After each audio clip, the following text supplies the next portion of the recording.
Hey everybody, so I am about to do my second dustpan pour and I learned a lot from the first one.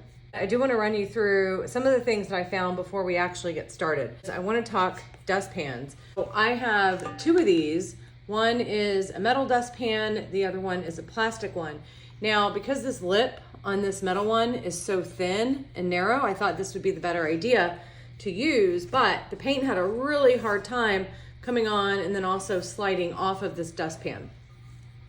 I think the reason this is not polished steel, it has a little bit of a grit to it, so the paint really stuck. I probably could have prevented it from sticking to have a smoother pour by maybe pouring a layer of paint down first, but I botched that first one and then I had to scrape it and I did another one and I ended up using the plastic dustpan and this actually worked perfect. It slid off really good. It went on really well. I think that a rectangle or a square would work better for a more even spreading, so you have all the paint coming down at the same level. But I don't have a square or rectangle one, so this will have to do. And it seemed to work just fine on the last one. Next thing is the amount of paint that I put on. So I did a swipe on top of a canvas board and then I scooped it up and then I transferred it over to the canvas. And when I scooped it up, I only had enough to come up to about right here on the dustpan. And the problem with that is that that's really not enough paint. You need this to be full so that the paint in the back will essentially push down on the paint so that it will come off a lot easier. The reason that's important is because this is a really, really thick consistency and it just moves really slow. That's about it for dustpans. Next, we're going to talk paint. So my base coat was a lot thinner than the actual colors. This base coat is actually, it's scraped from a Dutch pour that I did weeks ago. And so that was about 45% water, 55% paint. And then I went ahead and just added in 1 part Floetrol to this to thicken it up a little bit. So the consistency looks, sorry, I should probably do this with my other hand. It's still thicker, much thicker than a Dutch pour consistency, but a lot thinner than the other paints. I'll show you what the other paints look like. So these paints are 2 parts Floetrol, 1 part paint, and there's no water. Well, that's not true. I put a little bit of water in this yellow ochre that I have over here, mainly because that is an Amsterdam Expert Series paint, which is a lot thicker than their standard series. So I needed to thin it just a little bit more to match the consistency of the other colors. But here's the thickness for the green. It is pretty stinking thick.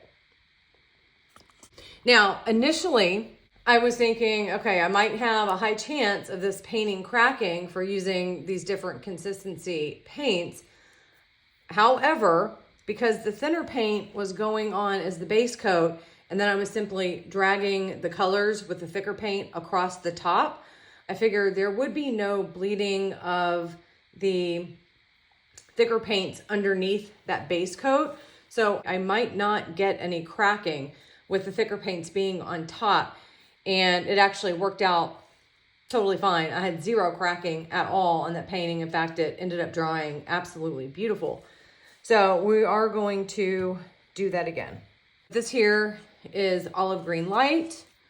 I have yellowish green. I have olive green dark, Vandyke brown, yellow ochre mixed with a little bit of light gold just to give it a little shimmer. And this is turquoise blue mixed with a little bit of Payne's gray just to deepen it up a bit. And then I also have titanium white here. I'm gonna go ahead and start laying the colors down here. I am actually using a lid to one of those plastic storage containers just because I wanted something big enough and, well, this was all I got. So let's go ahead and get started.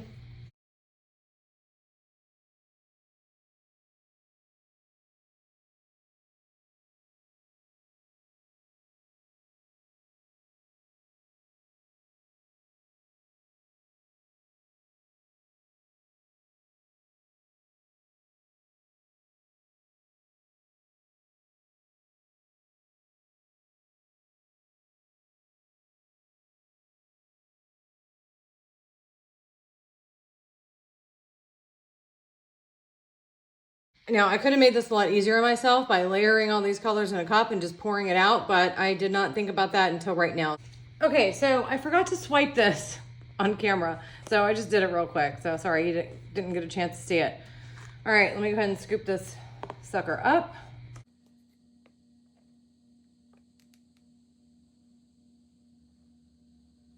Okay, I got a full tray. I'm really hoping it works this time.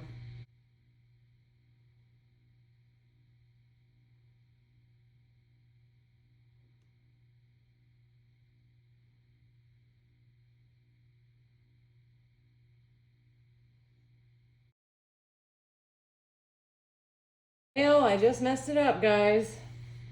Shoot. Let me actually scoop up a little more and see what we can get.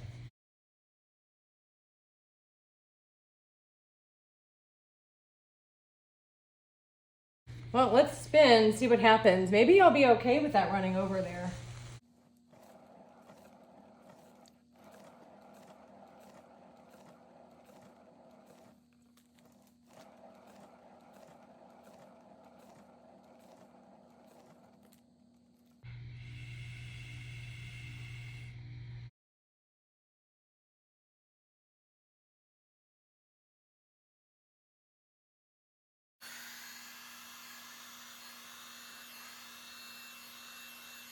Y'all, I am really loving these stripes. I think they are just so cool.